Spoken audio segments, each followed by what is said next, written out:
4.700'lik naborumuzda 3.600 verdik praktikle. 3.600 ming so'mning ichida shunday zo'r narsalarni terdikina birma-bir ko'rsatib chiqaman. 3.600 ning ichida elektr stulchkamiz ikkisi birda, kolyaskamiz, amortizatori bor, so'm hamma narsasi lyuks bo'ladi. Zaychik naborumizda o'zgargan varianti. Beshkimizdan tenda ko'rpachalari ichi ikki qator bo'ladi.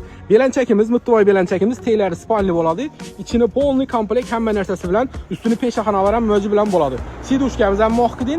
Narxini keladigan bo'lsak, narxi 3.600.000 so'm, podarkasi, dastavkasi, bonuslari bilan qilib beramiz. Dastavkaga absolyutni pul olinmaydi. Bemalol do'konimizga kelasizlar, liboy vajni tanlaysizlar, qolgan xizmati bizdan bo'ladi. Olib borib berish, tushirib berish, dastavkasi, podarkasi hamma narsasi bo'ladi. Narxlari ham muvaqqat arzon bo'lib turibdi. Kanalimizga o'tsangizlar, 500 ga yaqin video qo'yganmiz. Shu videolardan har xil komplektlarimiz bor.